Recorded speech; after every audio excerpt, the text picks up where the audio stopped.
हाजीपुर का सदर अस्पताल एक बार फिर से सुर्खियों में है और पूरे बिहार के अंदर हाजीपुर सदर अस्पताल की व्यवस्था को लेकर के लगातार सवाल खड़े होते जा रहे हैं।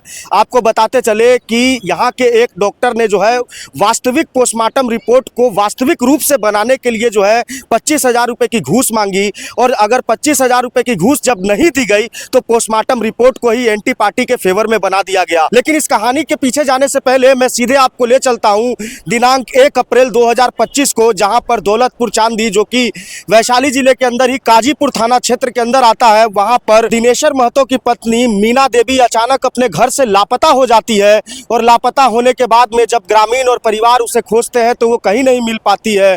लेकिन ठीक उसके अगले ही दिन उसका शव जो है उसके घर के पीछे आंगन में बरामद होता है और जब आंगन में बरामद होता है उसके बाद में लोगों में हड़कंप मच जाता है और धीरे धीरे यह खबर पुलिस के पास भी पहुंचती है।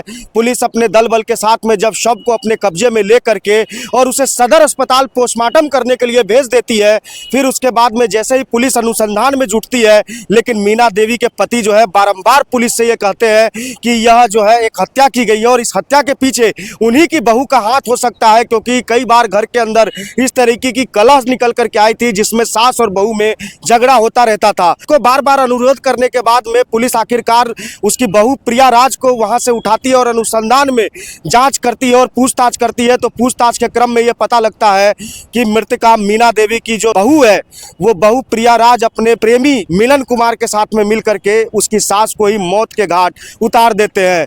इस कहानी के पीछे मैं आपको लेकर के चलता हूं। जब प्रिया राज और मिलन कुमार की गिरफ्तारी होती है तब सारे उद्भेदन खुल करके निकल करके सामने आते हैं और बताया ये जाता है कि प्रिया राज जिसका भाई फौज में था और उस भाई का दोस्त मिलन कुमार वो भी फौज में था, उन दोनों में दोस्ती थी, इस कारण उसका घर पे आना जाना था और मायके से ही वह मिलन कुमार के साथ में प्रेम करती थी और उसके साथ में उसका संबंध था। लेकिन नवंबर 2022 में प्रिया राज की शादी जितेंद्र कुमार नाम के युवक से होती है, वो भी फौज में ही था। कि शादी होने के बाद में जब वो अपनी ड्यूटी पर जितेंद्र कुमार चला जाता था तो उसके बाद में उसका प्रेमी मिलन कुमार छुट्टी लेकर के और वो उसके घर पे आता था और मिलता जुलता था। इसी का विरोध हमेशा सास करती थी, इसी के लिए दोनों के बीच में जो है प्रेम प्रसंग के अंदर जो है दिक्कतों का सामना करना पड़ता था। इसलिए दोनों लोग ने मिल करके यानी मिलन कुमार और प्रिया राज ने मिल करके एक रस्सी से गले को दबा करके और जो है वो अपनी सास की हत्या कर देती है। इस कबूलनामे के बाद में जो अनुमंडल पुलिस पदाधिकारी ने प्रेस कॉन्फ्रेंस किया, जरा उसको आप सुन लीजिए। काजीपुर थाना अंतर्गत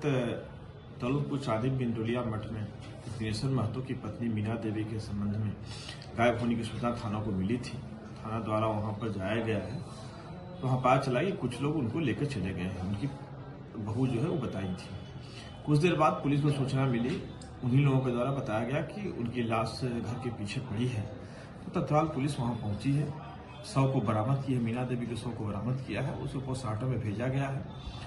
उनके जो ससुर हैं, ससुर के द्वारा आवेदन दिया गया कि उनकी पत्नी जो प्रिया राज है उन पर संदेह व्यक्त किया गया कि उनकी के द्वारा हत्या की गई है। इस संबंध में एक टीम गठित किया गया था काजीपुर थाना प्रभारी के नेतृत्व में और उनके द्वारा उनकी जो बहू है प्रिया राज उनको लाकर पूछताछ किया थाना पर। पूछताछ के क्रम में ही उनके द्वारा बात बतलाई गई कि एक व्यक्ति से मिलकर उनकी हत्या कर दिया गया है, जो कि मोतिहारी के रहने वाले हैं और मिलन कुमार नाम है। और मिलन कुमार से इनका जो उनकी पत्नी जो बहू है उनसे पहले से भी संपर्क रहा है और प्रेम प्रसंग रहा है। इन दोनों को मिलकर ही उनकी अपनी सास की हत्या कर दी गई है। पुलिस पदाधिकारी जो वैशाली पुलिस की टीम है 24 घंटा के अंदर ही जाकर दोनों की गिरफ्तारी की है, गिरफ्तारी कर लाया गया है और उन दोनों ने ही एक बात को कबूला है कि उनके द्वारा ही हत्या रस्सी से गर्दन दाबकर हत्या की गई है। मिलन कुमार क्या कुछ प्रोफाइल है, क्या करता है मिलन कुमार भी एक फौजी है जो कि जम्मू कश्मीर में पोस्टेड है और जो लड़की है प्रिया राज इनके भाई का दोस्त था, इसीलिए पुराना दोस्ती इन लोगों के बीच थी। अब पूरे हत्या के पीछे वजह क्या सामने आया? पूरे हत्या के पीछे कुछ घरेलू विवाद है जिससे कारण ही उनकी सास की हत्या। मंडल पुलिस पदाधिकारी ने साफ तौर पे कहा कि प्रिया राज और उसके प्रेमी मिलन कुमार ने मिलकर के हत्या की है और हत्या के शिनाख्त के जो चीजें जो बची हुई थी जैसे रस्सी वगैरह जिससे हत्या की गई थी उसकी तलाश की जा रही थी और दोनों को जेल में भेज दिया गया। लेकिन उसके बाद में फिर से प्रियाराज के पति और मृतका के बेटे जितेंद्र कुमार की एंट्री होती है और वो केस को लेकर के लगातार जो है पुलिस और अस्पताल के चक्कर काटता रहता है। पोस्टमार्टम रिपोर्ट के लिए सदर अस्पताल के चक्कर काटता रहता है, लेकिन उसकी मुलाकात यहीं पे ही हाजीपुर के अंदर एक निजी अस्पताल चलाने वाले डॉक्टर समीर कुमार से होती है और समीर कुमार उसे कहता है कि आपको पोस्टमार्टम रिपोर्ट अगर बनवानी है तो 25,000 रुपये देने ही पड़ेंगे। अगर आप 25,000 रुपये नहीं देते हैं तो अगेंस्ट पार्टी पैसा दे करके पोस्टमार्टम रिपोर्ट बदलवा देगी। हाँ हेलो। हाँ जीतू जी। हाँ सर, बोल रहे हैं, जितेंद्र बोल रहे हैं। हाँ हाँ हाँ सर, अभी तो हम आ गए थे घर पे, अभी वही इंक्वायरी करवा रहे हैं फैमिली का, मम्मी का। अरे वही फाइनल रिपोर्ट आज बनाना है उस सबको। अच्छा। प्रीवियस दे दिया था आपको, तो फोन करा था डॉक्टर हमको। हाँ हाँ। तो हाँ। पैसा उसको भिजवा दिए थे 25,000। अच्छा, कौन सा डॉक्टर को भेजना है सर? भेज दिए हैं भाई, तो कल ड्यूटी में था जो पोस्टमार्टम किया है। अच्छा अच्छा, सोनू जी। ठीक है सर, देखिए अभी दाह संस्कार हम करने जा रहे हैं अभी घर पे, और परेशान है, हम आपको दे देंगे पैसा। नहीं, एक्चुअल में आप बोल रहे थे ना कि आप दे दीजिए, शाम में हम सुबह दे देंगे, इसीलिए हम सोचे कि आपसे बात कर लें। अच्छा, नहीं उस डॉक्टर से बोले थे ना कि आप एक बार उससे बात कर लीजिएगा, अगर थोड़ा कम ले ले तो। जैसे अरे मैं आपको कल बता दिया था ना, तो आप बोले कि सर मैं सुबह आपको दे दूंगा, आप अपना हाँ, पास से दे सुबह दीजिए। तो हम सर रिपोर्ट बस हमको दे खाली देते मेरा हैं। सही चाहिए और बढ़िया बना करके देना चाहिए। हाँ हाँ करवा दिए हैं, तो अब मेरा जवान फिर नहीं ना फेल होना चाहिए ना। हाँ हाँ। ठीक है सर, एक बार ऐसे हम आ ही रहे हैं दाह संस्कार करने, तो उधर ही मिल लेंगे डॉक्टर साहब से। कौन सा डॉक्टर है, सदर में है सर? हाँ हाँ उन्हीं सोनू। से मिल लें। सोनू, ठीक है। कौन है सर डॉक्टर जो गर्दन थोड़ा सा टेढ़ा है, वो डॉक्टर है? वही वही। ठीक है सर, उससे थोड़ा मिल लेते हैं हम भी, रिपोर्ट उपोर्ट देख लेते हैं, फिर आपको पेमेंट नहीं हाँ, जैसे उससे सुनो उससे मिल लोगे ना, हाँ हाँ। तो तुम क्या चाहते हो, रिपोर्ट में कितना क्या लिखवाना है अच्छा, लिखवा नहीं, देंगे। देखो, हमें अपने तरीके से कुछ नहीं लिखाना है, जो फैक्ट हो, जो तो बता रहा फैक्ट है लिखेगा तब ना यार, फैक्ट तो है ही। हाँ, जो फैक्ट हो ना सर, जो फैक्ट निकला है बॉडी से वही होनी चाहिए, हमें कोई एक्स्ट्रा नहीं बनवाना।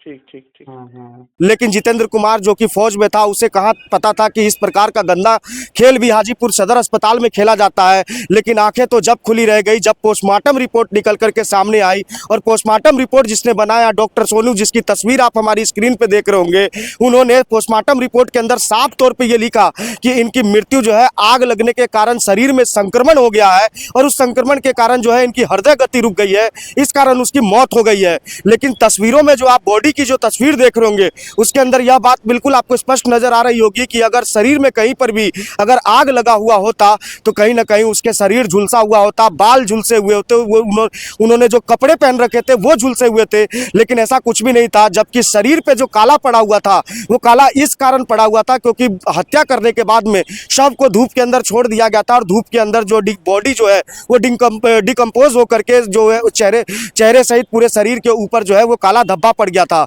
इसी का फायदा उठा करके जो है डॉक्टर सोनू ने जो है इस तरीके की पोस्टमार्टम रिपोर्ट बनाई। लेकिन एक गलती जो डॉक्टर समीर ने की, उन्होंने जब जितेंद्र से बातचीत की थी तो जितेंद्र कुमार जो है वो अपने मोबाइल से उनके सारे वार्तालाप को रिकॉर्ड कर रहा था, और पोस्टमार्टम रिपोर्ट आने के बाद में जब जितेंद्र कुमार जब पहुंचते हैं यहाँ सदर अस्पताल के अंदर, तो कहानी बिल्कुल उल्टी हुई नजर आती है। लेकिन वो तो धन्य हो यहाँ के एक प्रतिष्ठित अखबार का, जिन्होंने इस मामले का उद्भेदन किया, और उन्होंने स्पष्ट तौर पर ये सारी चीजें कही कि ऑडियो के आधार पर यह बताया गया कि पोस्टमार्टम रिपोर्ट बदलवाने के लिए पैसों की लेन देन हुई थी। उसके बाद में तमाम तरीके की जो है सवाल उठने लगे। उसके बाद में आनन फानन में वैशाली प्रशासन ने जो है डॉक्टरों के ऊपर भी एफआईआर की, और एफआईआर करने के बाद में क्या कुछ कहा अनुमंडल पुलिस पदाधिकारी ने, उसको भी जरा आप सुनिए। हाजीपुर थाना अंतर्गत एक हत्या हुई थी, महिला की हत्या, तो उसमें इन्वेस्टिगेशन में जो बातें आई कि उसकी पतोह और उसका एक लवर जो है मिलकर हत्या कर दिया है,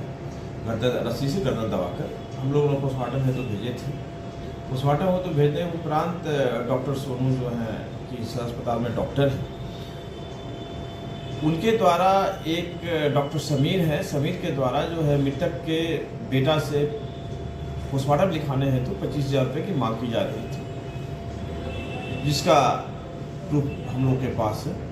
और पैसा नहीं देने के कारण ही जब पोस्टमार्टम हम लोग देखे तो उसमें हार्ट अटैक लिख दिया गया है।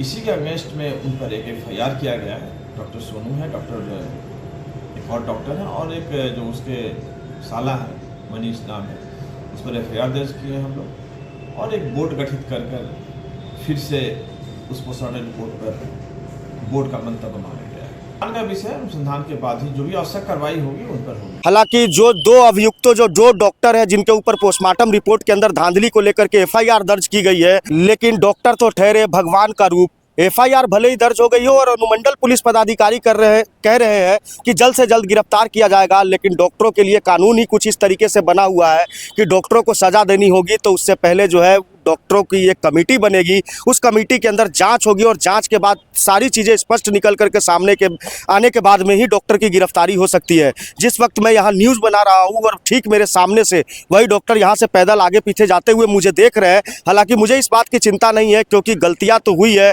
और ऑडियो के आधार पर जिस प्रकार से देश के एक प्रमुख अखबार ने ये खबर छापी है वो कहीं ना कहीं मेडिकल व्यवस्था को एक्सपोज करती हुई नजर आ रही है। लेकिन सबसे बड़ा सवाल ये उठता है कि भगवान के बाद इस पृथ्वी के ऊपर सबसे बड़ा दर्जा अगर किसी को दिया गया है तो वो डॉक्टरों का दिया गया है, और कोई भी किसी भी शहर में किसी भी प्रकार की कोई घटना हो तो वो सबसे पहले सरकारी अस्पताल में ही प्रेफर्ड करते हैं, चूँकि सरकारी अस्पताल में सरकार की तमाम वो व्यवस्थाएं मौजूद होती है और रोगियों को ये भरोसा होता है कि अस्पताल जाएंगे तो वहाँ पर डॉक्टर उन्हें जिंदा बचा लेंगे। लेकिन पोस्टमार्टम रिपोर्ट के अंदर इस तरीके की धांधली अपने आप में कहीं ना कहीं मेडिकल व्यवस्था की पोल खोलती हुई नजर आ रही है, और यह कहना भी बिल्कुल गलत नहीं होगा कि हाजीपुर के अंदर सदर अस्पताल के अंदर ये चर्चा काफी प्रचलित है कि पोस्टमार्टम रिपोर्ट जायज भी अगर आप बनवाने जाएंगे तो वहां पे भी आपसे पैसों की मांग की जाएगी।